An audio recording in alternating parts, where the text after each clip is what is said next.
the green-winged courage. Once upon a time, there was a dense green forest where sunlight filtered through the leaves like soft, golden threads touching the ground.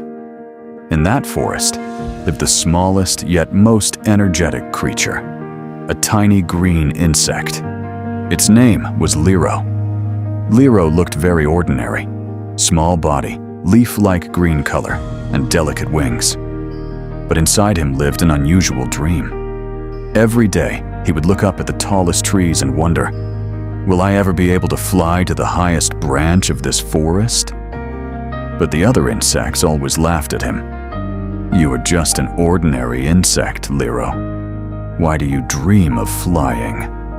Your wings are too weak. These words hurt Liro deeply. Still, he did not stop believing. One day, a terrible storm hit the forest. The wind blew so strongly that even the leaves trembled. All the small creatures rushed to find shelter. Liro was hiding under a low leaf when he suddenly saw something terrible.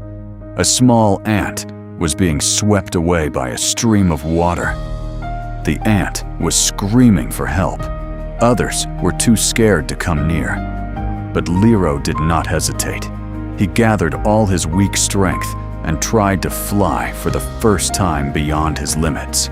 He kept falling again and again. The wind pushed him back, but he did not give up. Finally, he reached the ant and pushed it onto a dry leaf, saving its life. That day, Liro realized, I may be small, but I am not powerless. After the storm, the forest creatures heard about his act of courage. They were surprised, but still did not take him seriously. One day, a competition was announced near the tallest tree of the forest. Who can reach the highest branch? Everyone laughed. Will Liro try again? He will fall halfway anyway. Liro stood silently. Fear lived inside him, but so did a bigger dream. He began practicing every day, morning, afternoon, and evening. Whenever he had a chance, he tried to fly. He fell many times. His wings hurt, but he never stopped. One day, he met an injured butterfly. Its wing was broken.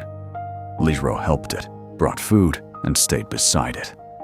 The butterfly asked, "Why do you help others when you yourself are weak?" Liro smiled and said, "Because I believe that one day I will learn to fly.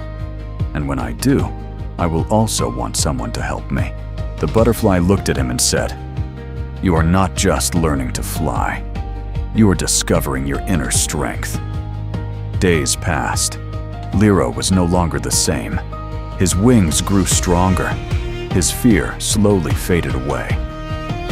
Finally, the day of the competition arrived. All the creatures gathered. They waited to see whether Liro would fail again. Liro closed his eyes. He remembered all his fears, all the laughter, all his pain.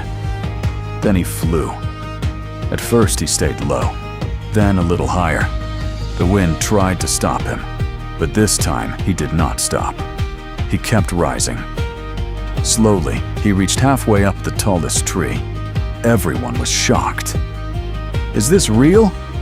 But Liro did not stop. He flew higher and higher until he reached the highest branch of the forest.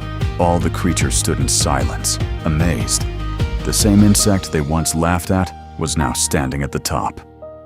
Liro looked down and said calmly, "Being small does not mean being weak. I believed in myself, and that is why I am here." There was no pride in his voice, only quiet confidence. Moral of the story: being small does not mean being weak. Failure is not the end. Others' laughter cannot stop your journey. And most importantly, self-belief is the greatest strength. So, give one like and leave your opinion, and make sure subscribe Admirable City channel to get more video.